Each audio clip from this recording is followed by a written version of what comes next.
Oke guys, kembali lagi di vlog saya Ali Sanjaya Official Channel ya.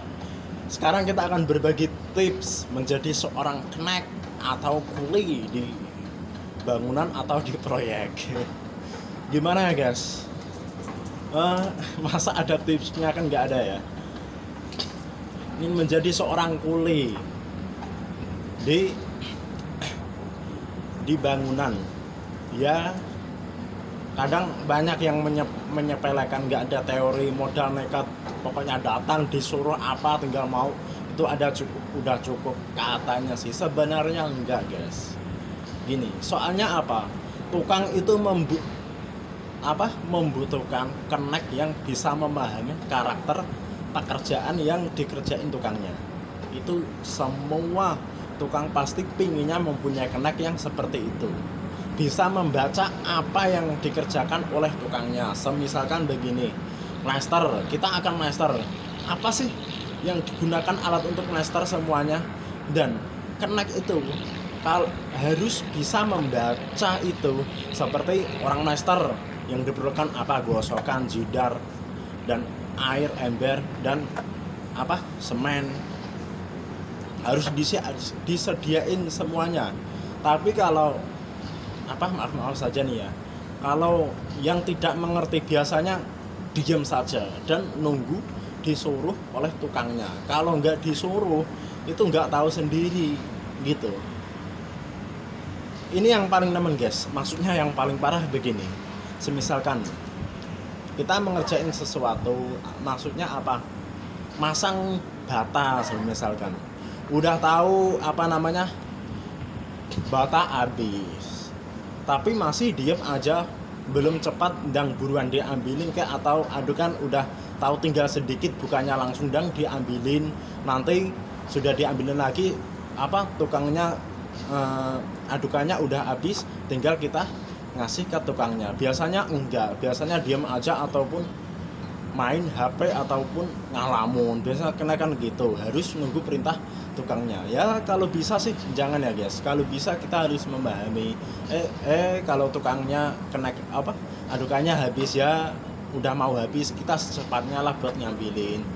Batanya udah mau habis, kita secepatnya lah ngambilin. Atau misalkan lagi plaster, tukangnya lagi istirahat atau udah selesai plasterannya, bawahnya dibersihin. Sebelum mulai kita kasih lemek ya, ya buat penagih kotorannya itu, plasterannya itu. Misalkan ngelaci, kalau sudah malam ya kita gosok. Nggak usah, kalau bisa nggak usah nunggu disuruh tukangnya ya. Kalau bisa kita harus bisa berpikir sendiri. Soalnya apa, tukang itu capek guys kalau harus nyuruh terus. Soalnya apa, di lain sisi capek nyuruh itu, terkadang kita sendiri sebagai tukang itu nggak enak kalau harus nyuruh terus. Itu nggak enaknya begini, ntar disangka kita keras sama kenek atau kita keterlaluan sama kenek. Soalnya begitu, apalagi keneknya yang masih usianya di atas tukangnya gitu. Biasanya kan lebih menghargai sebagai orang usianya lebih di atas kita gitu ya. Kalau bisa saling memahami lah satu sama lain gitu. Kalau bisa ya, kalau bisa sih bisa berpikir sendirilah. Kalau bisa tukang nyuruh sekali, kita harus biasanya apa kita harus bisa membaca sendiri. Tukang nyuruh sekali udah, kita buat pelajaran aja gitu. Misalkan nyuruh, mas kalau kalau adakannya sudah nipis, ndang ngambil lagi, atau ndang ngaduk lagi, atau batanya udah mau habis dan kemudian ngambil lagi ya mas. Cukup tukangnya cukup nyuruh sekali, dan kalau bisa sudah menjadi pedoman buat si kenek itu. Jadi seterusnya udah nggak usah nyuruh lagi, udah jalan sendiri gitu. Dan nanti kalau berjalan seperti itu tukang itu pasti senangnya begini, kan kita nggak banyak omong, jadi kita tuh enak sebagai tukang.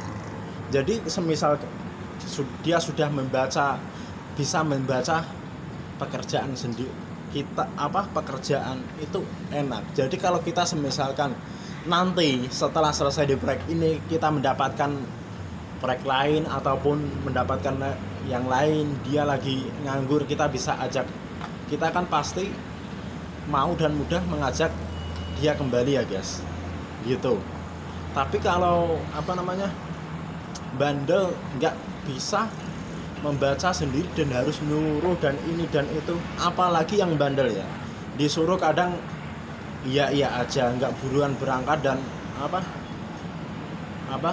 nungguin sebentar baru ngambilin gitu kan. Kadang kan kita sendiri sebagai tukang yang jengkel gitu, nggak buru-buruan, padahal kita sendiri tukang kan kadang mengoyak target, apalagi kita sudah ya kalau bisa secepatnya disuruh wakilnya gitu, secepatnya biar cepat selesai. Dan kita sebagai tukang itu dipertanggungjawabkan untuk sehari itu harus dapat sekian pekerjaan, sekiranya bagus nggak, sekiranya hasil kita itu buat gaji kita sehari penuh sama kena kita itu pantas nggak istilahnya gitu ya.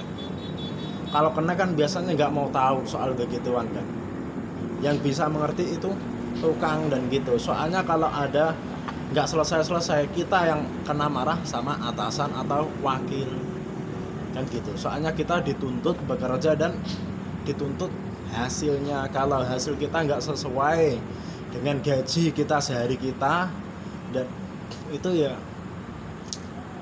yang rugi kita guys, bukan kenek tapi tukangnya gitu. Nanti kalau pas nanti kalau pas ada pengurungan orang, biasanya kita yang paling diutamakan oleh wakilnya yang dikeluarin. Dan bahayanya nanti kalau ada pekerjaan lain, wakilnya dapat proyek lain, ataupun